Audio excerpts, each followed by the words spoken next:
Hola amigos, ¿cómo están?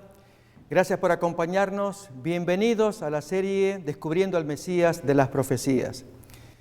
Nos place mucho estudiar la palabra de Dios y especialmente mirar en las profecías el mensaje que Dios le lega a los hombres, primeramente al pueblo judío y por extensión a la raza humana. Un mensaje de amor, de esperanza, de bondad, como la historia que vamos a estudiar a continuación, en una profecía que estaba allí escrita en el libro de Isaías. Recordemos que quizás sea el principal libro de enseñanzas mesiánicas. Hay otros libros también, pero de allí veremos la profecía y luego el posterior cumplimiento en la vida, en las enseñanzas, en las historias de Jesús el Nazareno. Vamos pues entonces a observar Isaías capítulo 61, por antonomasia es el capítulo dedicado a la aparición del ungido, o sea, el Mesías o Cristo también. Capítulo 61 de Isaías, desde el primer versículo, y nos vamos a quedar con una expresión, y cómo esta profecía se cumple en una de las muchas historias de Jesús, una historia llena de amor hacia una persona que lógicamente se acerca al Maestro con necesidades. Vamos a ver entonces Isaías 61, desde el versículo 1 en adelante. El Espíritu de Jehová el Señor está sobre mí, porque me ungió Jehová, me ha enviado a predicar buenas nuevas a los abatidos, a vendar a los quebrantados de corazón, a publicar libertad a los cautivos y a los presos apertura de la cárcel. Este primer versículo del Mesías nos muestra allí que Él aparecería para traer bondades, pero hay una en particular en la que nos queremos detener, cuando dice vendar a los quebrantados de corazón. Es curar, sanar a uno que está quebrantado de corazón. ¿Cuántos de nosotros no padecemos también situaciones mayormente emocionales o aún espirituales y que el alma duele, se conmueve y buscaríamos un consuelo o una palabra y en algunos casos cuando vemos algo que va más allá de nuestras fuerzas y no la podemos solucionar? ¿Cuántos hay que sufren una situación que los desgasta y desearían escuchar una palabra de aliento o una solución también? Pero en ese momento en que se duele, pareciera que no se ve a Dios obrando rápidamente. Sin embargo, para que percibamos la forma en cómo el Señor opera, es bueno aprender algunas lecciones como miraremos en esta historia. Así que vamos a ver el cumplimiento. Leemos otra vez la profecía, Isaías 61:1, y nos detenemos en la porción allí donde dice que Él viene a vendar a los quebrantados de corazón. O sea, estaba profetizado allí. Ahora bien, ¿cómo se cumple? Hay varias historias, muchas, en los evangelios. Acordémonos que aún Juan, el autor del cuarto evangelio, en el último versículo allí dice que Jesús hizo tantas cosas que si se enumeraran una por una, Él usa una hipérbole. No cabrían los libros del mundo para escribir todas las cosas que Jesús hizo. Eso muestra que, de paso, vamos a leerlo, si les parece bien, muestra que realmente Jesús, en los 3 años y medio de su ministerio mesiánico, llevó a cabo todo lo que, un poquito antes aparece el versículo, todo lo que Dios se proponía, que trajera bondad, trajera amor. Vamos a ver entonces de Juan capítulo 21, aún los últimos versículos, miremos el 25, miren acá. Hay también otras muchas cosas que hizo Jesús, las cuales, si se escribieran una por una, pienso que ni aún en el mundo cabrían los libros que se habrían de escribir. Creemos que es una hipérbole también, pero ilustra acabadamente de alguien que fue testigo, como Juan, que si él acompañó y vio los milagros uno tras otro, si hubiera que escribirlos, detallarlos o aún comentarlos, la gente que reaccionaba hacia ello, no cabrían los libros. Qué hermoso que Jesús haya hecho semejante ministerio cumpliendo la profecía de Isaías 61. Y amigos, la profecía no solamente se aplicaba para la aparición del Cristo en sus días, lo que llamamos primer advenimiento, se aplica por extensión a lo largo del tiempo para todos aquellos que creen y creemos que Dios del cielo sigue siendo el mismo y opera igual milagro con una condición, que creamos en el nombre del Cristo. Que esto es la condición que Dios pedía, que cuando el Cristo apareciera, en lugar de oponerse como hicieron los fariseos, desarrollaran fe, le creyeran, lo aceptaran, aceptaran sus consejos. Hay un caso que Jesús cura en Juan capítulo 5, a un tullido, a un paralítico, y luego se desencuentran, cada cual va por su camino, pero finalmente en el templo se encuentran los dos y Jesús se acerca y le dice, mira que has sido sanado, no peques para que no te venga alguna cosa peor. Ese es el consejo que da el Maestro. Si yo te curé, lleva tu vida, pero no cometas pecado, si no te vuelve algo peor. Bueno, esas son las palabras que Dios nos dirige a nosotros por medio de su Cristo, de su enviado. Es escuchar el consejo. Yo te puedo ayudar, te puedo bendecir, te puedo dar lo que tú necesitas, pero hazme caso en el consejo. No repitas esa mala acción que hiciste. Bien, en el caso de esta historia que vamos a mirar, es una historia tan tierna, tan agradable, tan bella de parte del individuo que se acerca a Jesús. Esta historia aparece en San Lucas, el capítulo 7, cómo Jesús venda un corazón quebrantado. ¿De quién vamos a hablar? Como siempre, miraremos historias de Jesús y sacar lecciones que sean de interés profundas para nuestra vida moderna. Lucas 7, entonces, desde los primeros versículos, leemos lo siguiente. Después que hubo terminado todas sus palabras al pueblo que le oía, entró en Capernaum. Y el siervo de un centurión, a quien éste quería mucho, estaba enfermo y a punto de morir. Reparemos, aquí se nos habla de un centurión, que son los soldados romanos, apostados, jefe de una centuria, 100 soldados a cargo de él, y entonces los distribuye en los cantones, en los lugares donde tienen que estar apostados para supervisar el desorden, mantener el orden que el Imperio Romano exigía en las poblaciones ocupadas.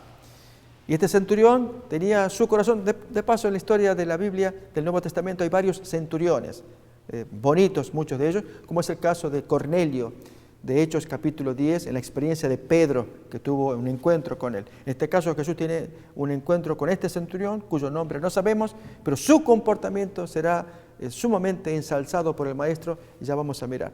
Lo cierto es que este centurión tiene un criado, un siervo, muy probablemente sea judío, un hombre que dice el texto estaba tan enfermo que estaba para morir, y conmueve el corazón del centurión, a pesar de que es un guerrero, un hombre de armas, acostumbrado a la guerra, a la violencia también. No obstante, tiene su corazón tierno de mostrar interés por este criado.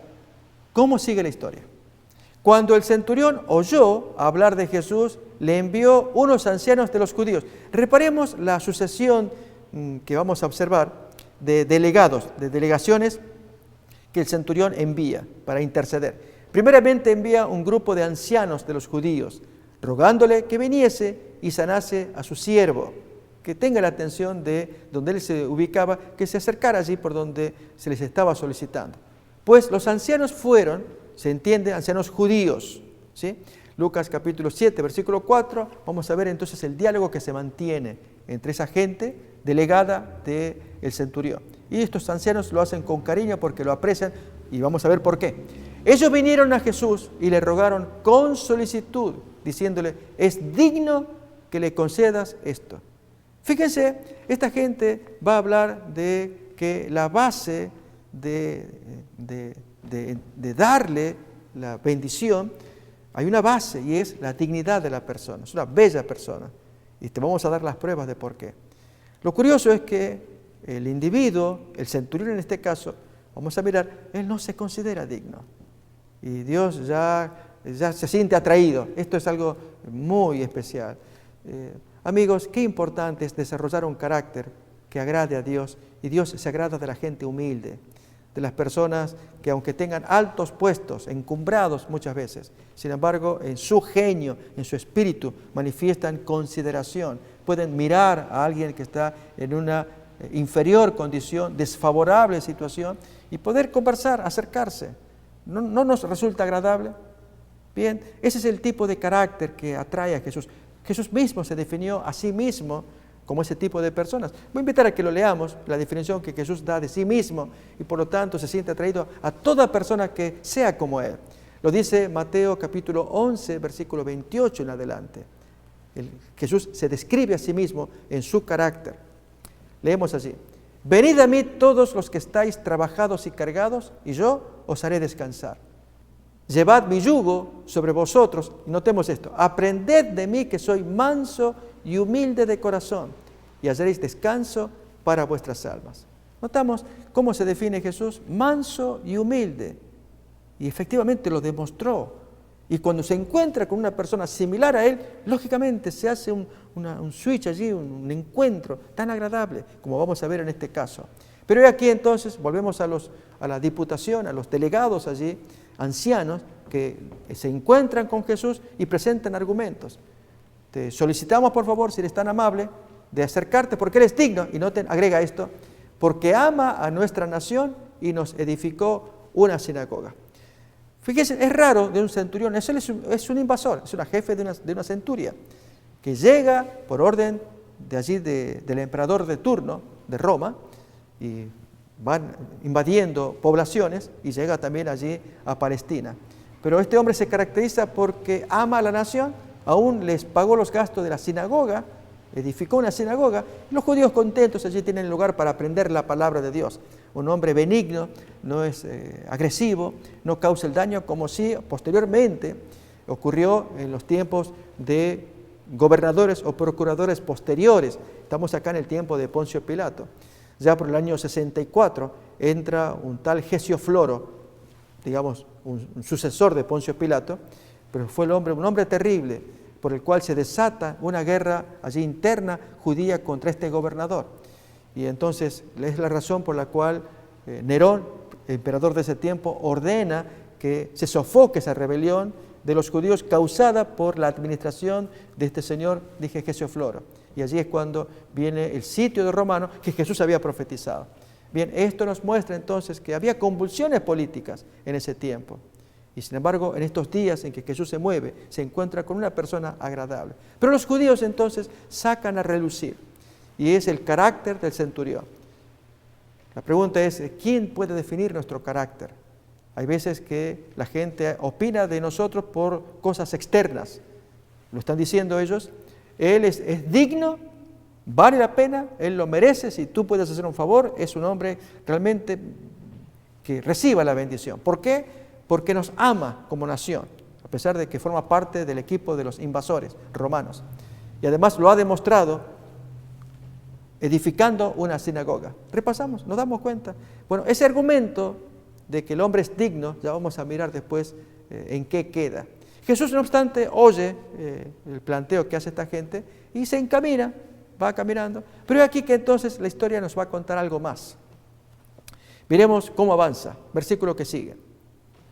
Y Jesús entonces fue con ellos. Pero cuando ya no estaban lejos de la casa, el centurión envió a él unos amigos. Notemos, ahora es una segunda delegación. ¿Qué son? Ahora son amigos romanos. Diciéndole, Señor, no te molestes, pues no soy digno de que entres bajo mi techo. ¿Notamos esto? Que entonces este centurión está en la condición de que él mismo dice, yo no soy digno. Ahora bien, a la hora de meditar en esta historia, cuando uno piensa quién es digno y quién no lo es, la opinión de él de sí mismo es la que importa en este caso. ¿Por qué? Porque él se dice a sí mismo que él no está en la condición de recibir a alguien en su casa. Primero, importa acá, hay una primera delegación, son todos judíos. Sacan lo mejor del centurión para que Jesús preste atención y conceda el favor. Esto es que se cure el criado, recordemos que ya estaba moribundo. Segunda delegación, el centurión envía amigos romanos mientras Jesús se acerca y que había pedido la curación, pero que no entre en la casa, ahí nomás, que venga sí, pero que a distancia. Esto es lo que vamos a escuchar ahora. Entonces la segunda delegación va de camino, y las palabras las leemos otra vez, porque vamos a ver una tercera delegación. Dice allí, pero cuando ya no estaban lejos de la casa, el centurión envió a él unos amigos, dije la segunda delegación, diciéndole, Señor, no te molestes, pues no soy digno de que entres bajo mi techo. ¿Qué significan estas palabras? Ya vamos a ver la tercera delegación, pero analicemos este concepto. No soy digno de que estés conmigo bajo mi techo. No era que los ancianos decían, Él es digno, y el hombre se ve, yo no soy digno. Amigos, esto es lo que Dios aprecia, cuando uno no tiene la arrogancia, la suficiencia propia. Cuando nos expresamos, podemos hablar como esta persona, yo no soy digno. yo me siento pecador. Claro, algunos dirán, bueno, algunos se sentirán, yo no tengo de qué arrepentirme ni sentirme indigno de mí. No, he llevado una buena conducta, he hecho cosas incluso meritorias. Lo pude hacer y lo hice con gusto, con ganas, y no tengo de qué avergonzarme. Por lo tanto, decir que me siento indigno no me entra. Está bien, no podemos decir y sentir como nos parezca, pero Dios desea que a la luz del Cristo, cuando uno se enfrenta con el Maestro, no podemos mantener la dignidad porque muchas de nuestras acciones están manchadas de egoísmo, de calculación. Estamos pensando a veces cómo sacar ventaja. Algunos dirán, no es mi caso. Está bien, no es el caso. Tampoco vamos a generalizar. Estamos hablando de la naturaleza general del ser humano. El ser humano, pues cuanto más se acerca al Cristo, es natural que sienta indignidad, porque se encuentra frente a la pureza, que lee la mente y que nos dice, como Juan el Bautista, que dejemos de hacer la cosa mala que estábamos haciendo. Pero miremos ahora la tercera delegación. Esto aparece en Mateo capítulo 8.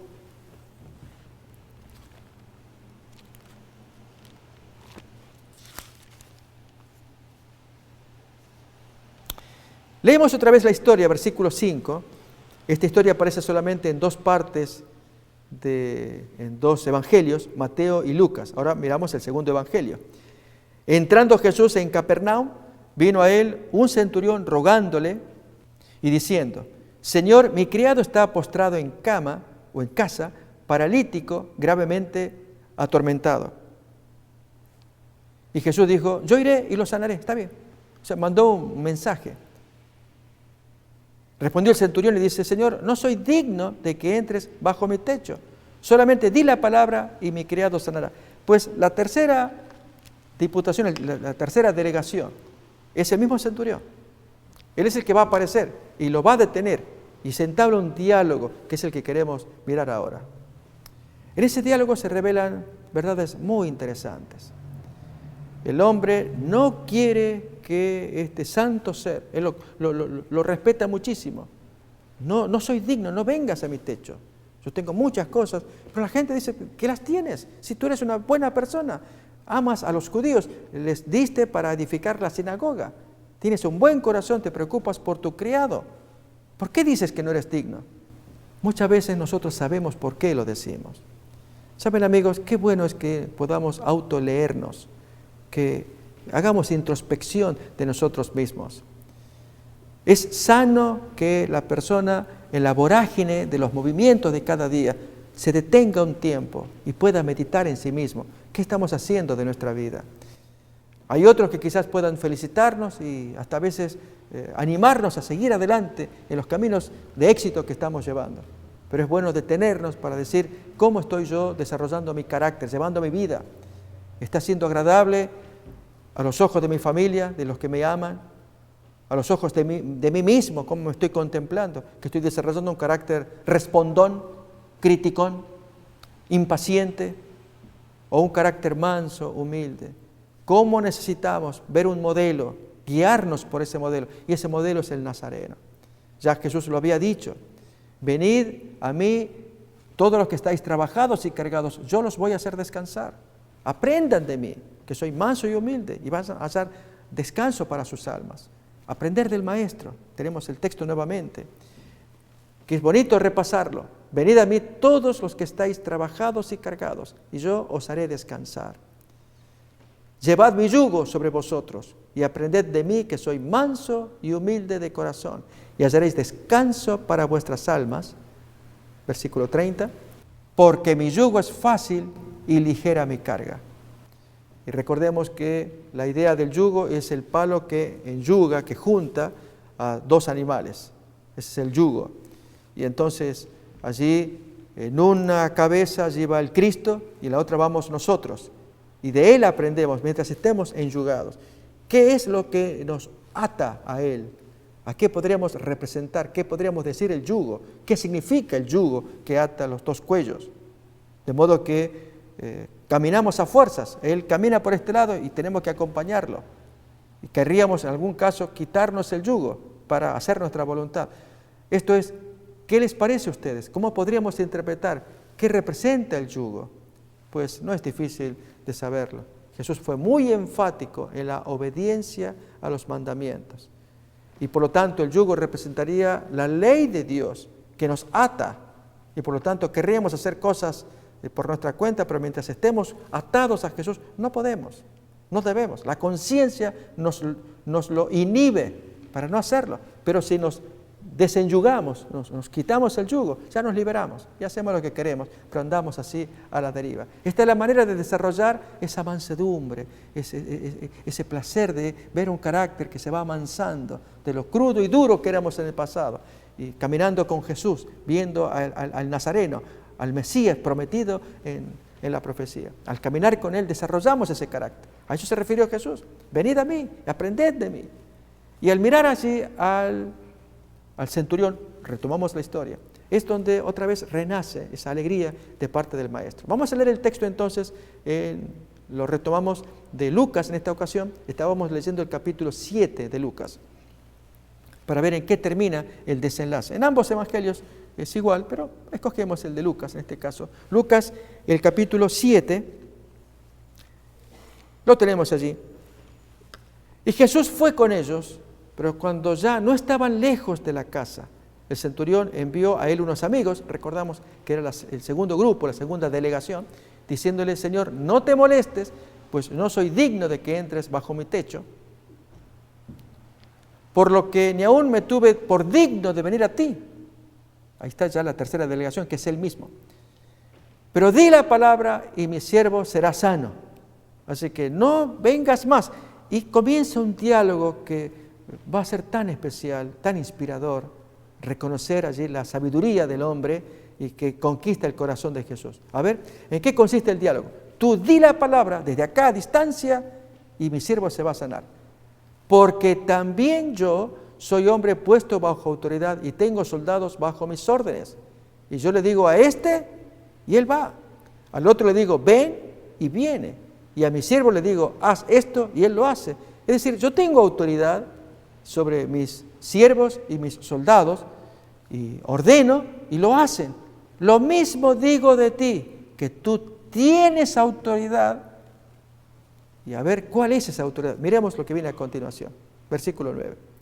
Al oír esto, Jesús se maravilló de él y volviéndose dijo a la gente que lo seguía: os digo que ni aún en Israel he hallado tanta fe. Pregunto, amigos, ¿por qué Jesús se sorprendió? ¿Por qué se maravilló? ¿Por qué se gozó con ese testimonio? Primeramente porque reconoció que estaba frente a alguien que tenía una autoridad que el centurión no la tenía, una autoridad en la que él podía mandar a distancia una curación. En otras palabras, el centurión tenía un ámbito, ese ámbito en el cual él se mueve y tiene autoridad. Tengo al criado, tengo al siervo, haz esto, ven acá, vete allá y me obedecen. Pero es un ámbito, vamos a llamarle de la carne. Este es un ámbito del espíritu en el que el hombre no tiene acceso y no puede gobernar y decir a que se haga esto. Y en este caso, Jesús, él le dice, yo no soy digno porque di la palabra nomás. Yo así como yo digo la palabra y la gente me hace caso, tú también di la palabra, yo creo en eso. Ordena la enfermedad a distancia, vete y ya se va. Y Jesús quedó tan conmovido por la fe de un pagano. Él no era judío. Amigos, esto es lo que Dios está buscando, que creamos. Es la exhortación que también les comparto a ustedes. Queremos ser felices, queremos ser bendecidos por Dios, creamos. El hombre le habló de una manera tan convincente, usó un argumento tan bonito. ¿Y acaso no es lógico decir que hay un ámbito en el cual somos señores? Con nuestra mano podemos movernos y prender la luz, apagarla, encender el carro, abrir la puerta, cerrarla. Un ámbito en el que somos señores, lo dominamos. Pero hay otro ámbito que no dominamos. Y ahí es donde Dios quiere intervenir. Ámbito como por ejemplo el matrimonial, cuando hay desavenencias, hay problemas allí. Y tú dices, no, yo lo voy a solucionar, le voy a exigir a mi cónyuge y voy a apretar clavijas.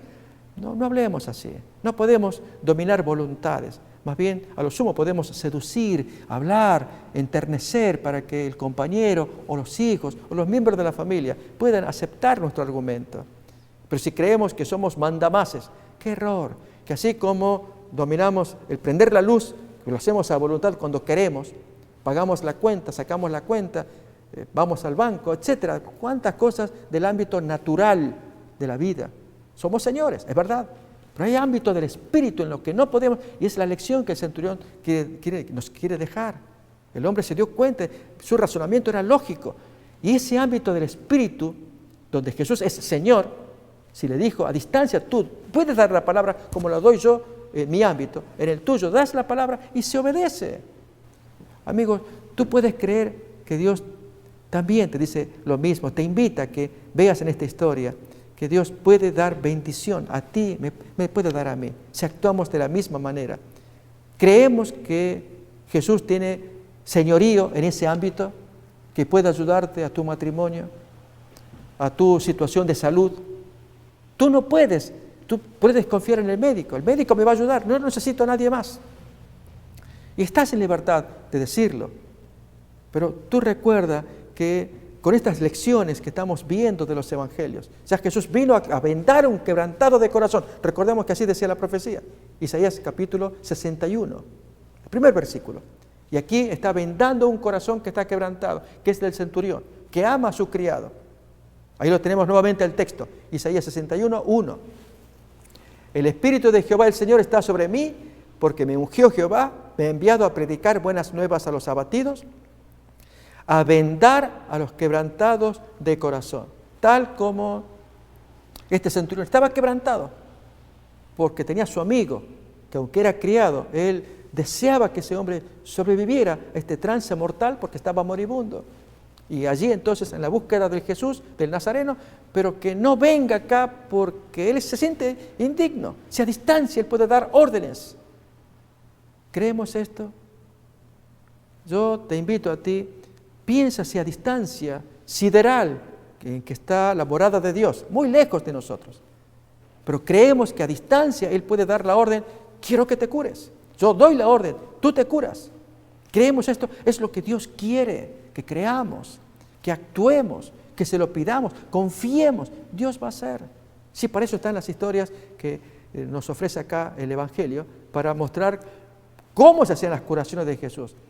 Él en varias ocasiones menciona que no puede obrar cuando hay incredulidad, y hay personas que son reacias, y Jesús no pudo obrar en ellas por la incredulidad. ¿Por qué los fariseos negaban estas cosas? Jamás le atribuían alguna autoridad. Al contrario, si hacía milagros era por obra del diablo. Acordémonos que hemos leído ese texto en Marcos capítulo 3. Y frente a tal situación, el corazón se cierra para perdición suya, cuando el Señor viene para darle la bendición. Eso es lo que debemos entender del Cristo. Ese es el propósito de la llegada del Cristo aquí a la tierra. Y es la razón para que nos guste meternos en los evangelios y empezar a enamorarnos de ese hombre. Ese es el amigo de todos nosotros. Es el amigo que puede ser para ti, lo es para mí, para aquellos que lo necesitan. Cuanto más los necesitados, los que están desvalidos por cualquier situación, inmediatamente atraen el corazón del Cristo, porque la profecía ya decía que Él venía a esa gente. Él no estuvo con los ricos, podía comer con algunos de ellos porque lo invitaban, pero Él se rodeaba de la gente que estaba en necesidad. No por nada era la acusación. Este come con los pecadores, con los publicanos, con las prostitutas, con la gente desclasada. Ahí se movía. Ese es el Cristo. Ese es el regalo de Dios. Mis queridos amigos, este Dios que tenemos del cielo nos ama a todos nosotros.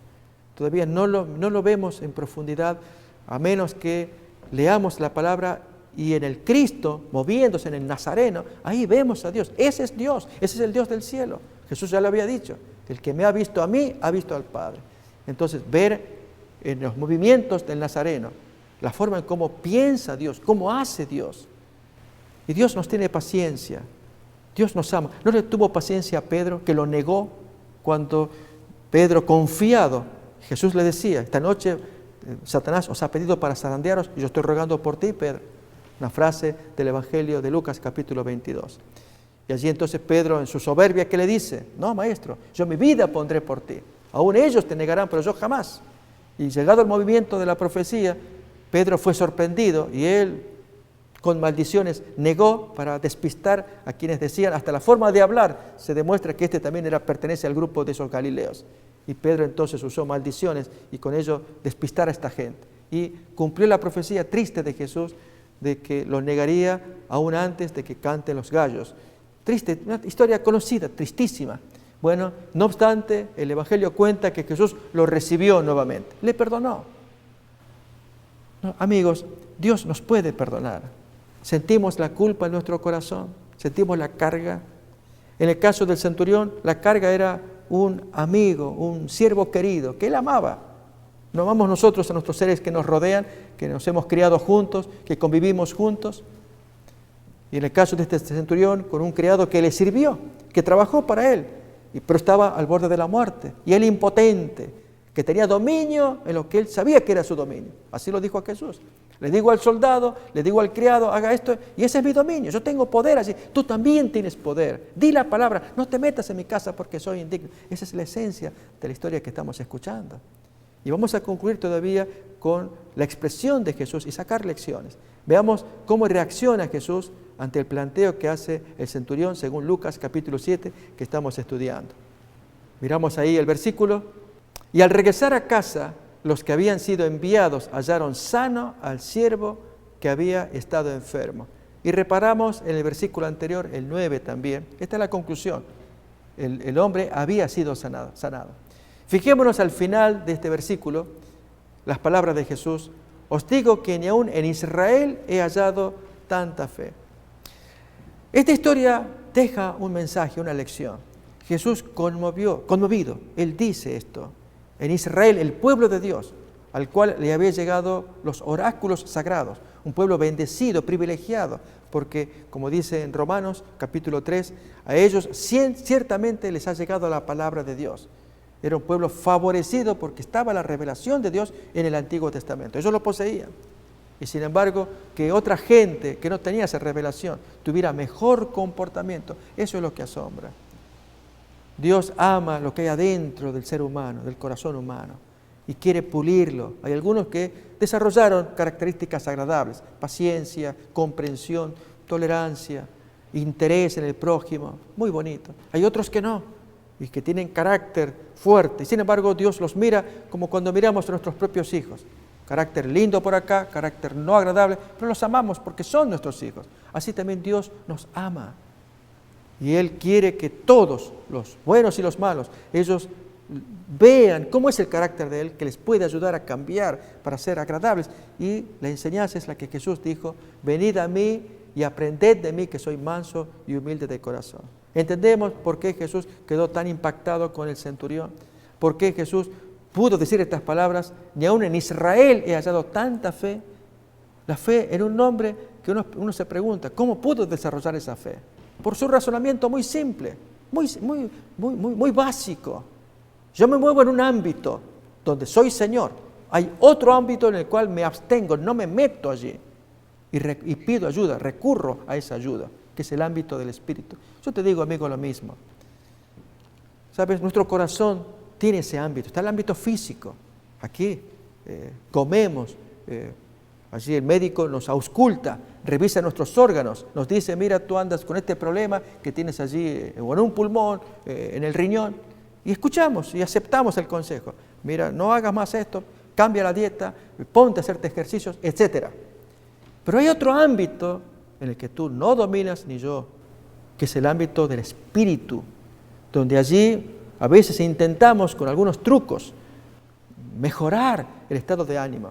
Y lógicamente hay buenos consejos para hacerlo, pero ese ámbito del espíritu es donde Dios nos puede decir una de las primeras frases que nos dice a todo aquel que se acerca a Él: hijo, primero yo te quiero perdonar, porque me has hecho cosas que ofenden, has hecho cosas, daños a parientes, a tu familia, con tu comportamiento, con tu manera de hablar, de obrar, que han quedado lastimados. Acordémonos que el Señor es muy severo. Allí, cuando explica, en Mateo capítulo 5, explica el mandamiento: no matarás. ¿Nos acordamos? Cuando allí dice, y voy a invitar a que miremos ese ejemplo de Mateo capítulo 5, desde el versículo 21, porque es típico de nuestro comportamiento, y ahí no podemos dominar, para que entendamos al centurión. El centurión manifestó que domina un ámbito, pero el otro no. Miremos si podemos dominar este. Oísteis que fue dicho a los antiguos: no matarás, y cualquiera que matare será culpable de juicio.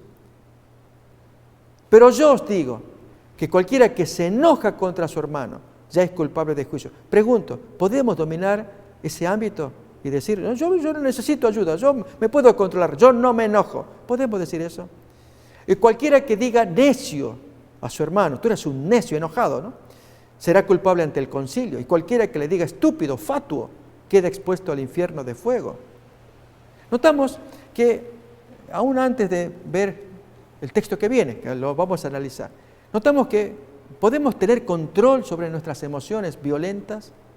Hay autores, literatura, incluso literatura cristiana, que nos pueden ayudar, pero tener pleno control, hay una manera, y es hacer de la vieja naturaleza nuestra, que está cargada de culpa, de malos pensamientos y acciones. Dios tiene que hacer una renovación adentro, y ese es el ámbito de Él.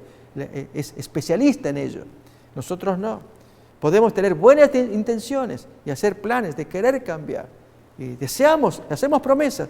Prometo no levantarte más la voz. Prometo no ofenderte más. Prometo no decir malas palabras, porque yo me doy cuenta que ofendo, me enojo rápidamente, soy pólvora y la casa explota. Y yo sé que está mal. Ok, hacemos promesas y las cumplimos. O las cumplimos unos días y después sale la vieja naturaleza, porque hay algo especial. Y es que no dominamos ese ámbito del espíritu que requiere un cambio de raíz, de naturaleza. Solamente Dios lo puede hacer. ¿Saben? Esto es algo que el hombre necesita reconocer, que hay algo adentro que requiere que haya un cambio. Miren, se lo vamos a mostrar con el texto que aparece en Ezequiel capítulo 36. Allí cuenta también otra profecía mesiánica, porque solamente el Cristo podía hacer semejante obra de operación, de transformación de estas pasiones humanas que nos dominan. Leemos pues entonces Ezequiel capítulo 36, los siguientes versículos. Versículo 25 en adelante. Miremos. Esparciré sobre vosotros agua limpia y seréis limpiados de todas vuestras inmundicias, y de todos vuestros ídolos os limpiaré. Os daré corazón nuevo. Esto es el ámbito que no lo podemos dominar. Si tenemos el corazón viejo, necesitamos que fluya líquidos nuevos en el espíritu, por decirlo de una manera. Y pondré espíritu nuevo dentro de vosotros. Quitaré de vuestra carne el corazón de piedra y os daré un corazón sensible, un corazón de carne. Y pondré dentro de vosotros mi espíritu y haré que andéis en mis estatutos y guardéis mis preceptos y los pongáis por obra. ¿Notamos ello? Que ese cambio solamente Dios lo puede hacer. Déjenme, quisiera ilustrárselos, amigos, para que podamos apreciar a la vez que es un mensaje que nos trae el centurión. Le fue claro a él, yo soy señor de un ámbito. Ahí yo tengo dominio. Hay un ámbito en el que no tengo dominio y no soy digno que entres con tan alto poder que tú tienes, tan alta dignidad que tienes. Soy indigno. Qué respeto del centurión. Esta historia cuenta de un hombre que hacía su campaña proselitista para obtener votos, y una de las características era su ateísmo. Y entonces recorría los pueblos y llegó a cierta localidad. Y allí, pues, reunida la gente, convocada porque quería dar unos discursos, habló de su plataforma política, las cosas que él traía acerca de la educación, del estado financiero, presupuestos, en fin, todo lo que él traía, y en un segmento habló de la religión también. Y quiero que sepan que vamos a quitar todo el fanatismo, toda la hipocresía que entraña la religión, porque es algo que debiéramos ser conscientes que esto es algo que ha hecho daño a la sociedad, y mi plataforma promueve el eliminar allí las iglesias y todo lo que sea posible, hasta hacerlo más difícil, que paguen impuestos, porque es gente que ha hecho daño. Entonces, cuando él hablaba de estas cosas, dio un ejemplo, para que ustedes vean lo increíble de lo que enseña la religión, especialmente la cristiana. Hay relatos allí en la Biblia que cuentan que Jesús, dice el Evangelio, hizo el milagro de la conversión del agua, un agua natural, la convirtió en vino. Eso cuenta el Evangelio. Sin embargo, la ciencia hoy demuestra que es imposible. ¿Cómo convertir las moléculas del agua, H2O, convertirlas en las moléculas de vino. Y entonces enumera allí, pone en qué consisten las moléculas del vino. Para ello hace falta un catalizador que Jesús no lo tiene y la mera palabra no lo puede hacer. Entonces es imposible que se convierta, porque se requieren más procesos de cambio para convertir esa agua, por las moléculas químicas que lo componen, convertirla en vino. Y él hablaba al hombre y hacía sus vueltas y la gente escuchaba. Pero como dio lugar a que participara el público, pues uno levantó la mano y preguntó si podía dar una opinión. Sí, mi amigo, pase y cuente acá.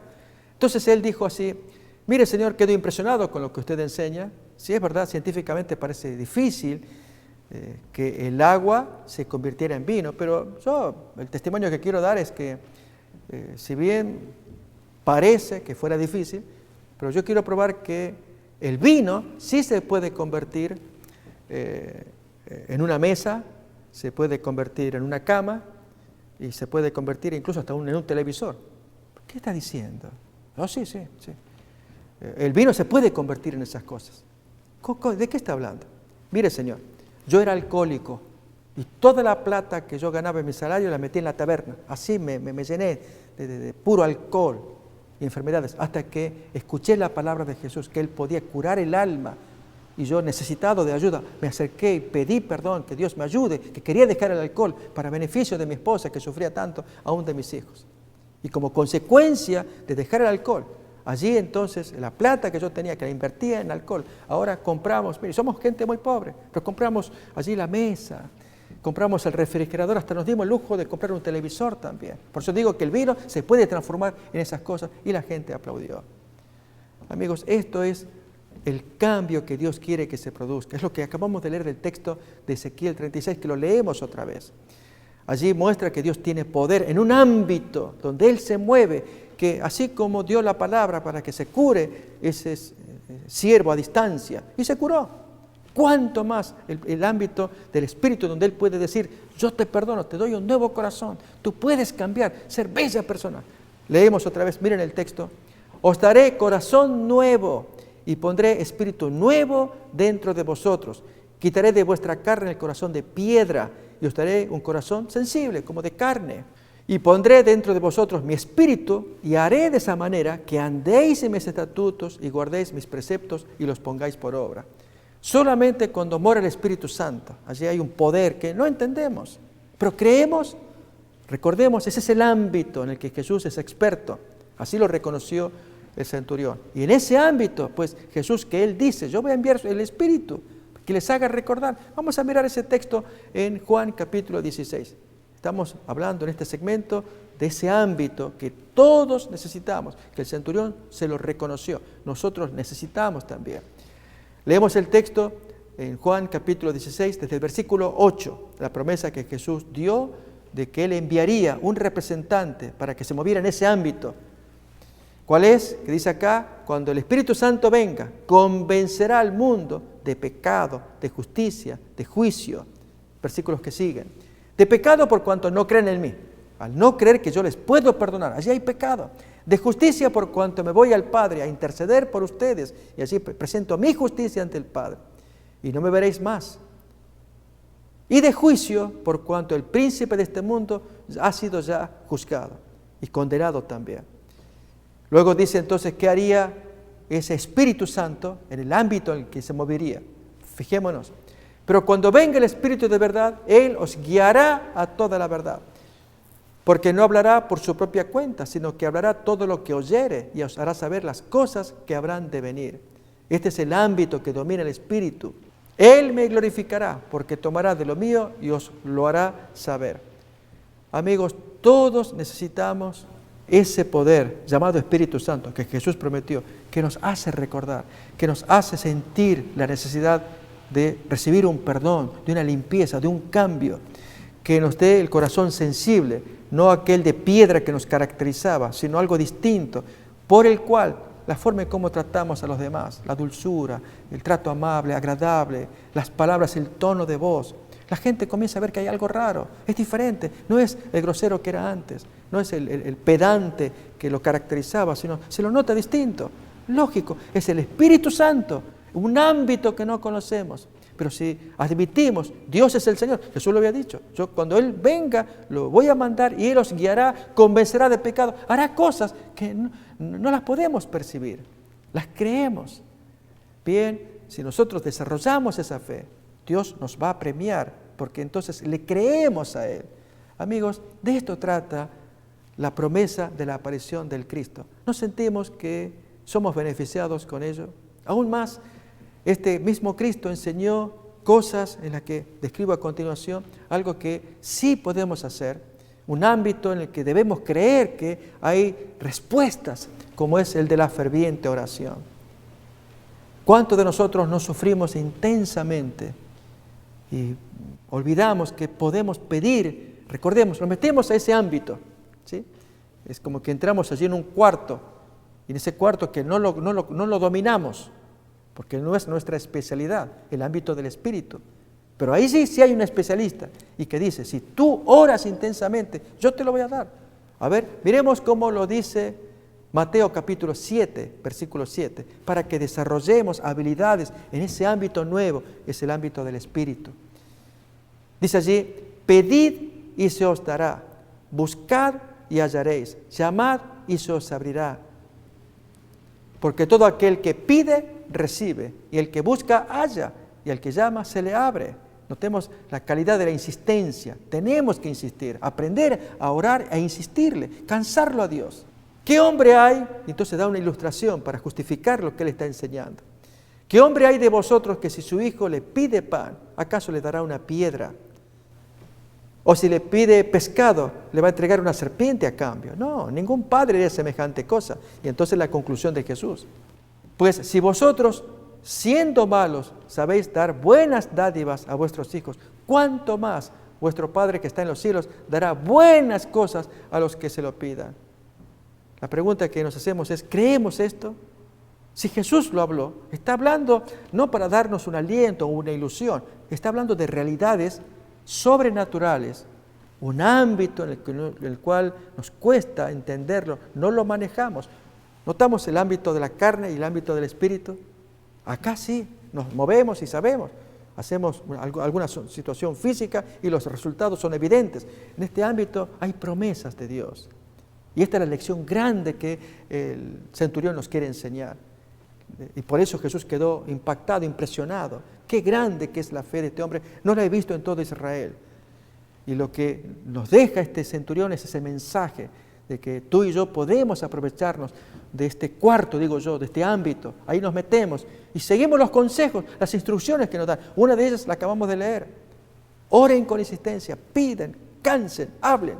Ya en otra próxima emisión vamos a dar ejemplos acerca de ello, de el provecho, el fruto que produce la insistencia. Hay ciertas razones para ello, pero tenemos que aprender. Y tal vez es algo al cual no estamos acostumbrados. ¿Cuál es? El orar con frecuencia, el dirigirnos a Dios en oración, es conversar. Dios quiere que el corazón se acerque y le diga las cosas. Recuerden que es un Padre que está en el cielo, así se revela en la Biblia, y está esperando que el hombre se le comunique con Él. Mírenlo, lo leemos en el Salmo 14, el versículo 2. Lo dice la Biblia, si lo dice, creámoslo. Ese es el ámbito de Dios, la revelación que Él da, que no es nuestro ámbito. No sabíamos, podemos decirlo así, y sin embargo Dios lo revela para que creamos. Miremos el Salmo 14, lo que dice. Jehová miró desde los cielos sobre los hijos de los hombres, para ver si había algún entendido que buscara a Dios. ¿Apreciamos esto? Así que Él con sus ojos recorre sobre los hijos de los hombres, recorre el planeta, mirando aquí, mirando allá. ¿Qué sentirías si los ojos de Dios se posan en ti? Porque Él quiso observarte. Y entonces tú te sientes privilegiado, Dios te está mirando.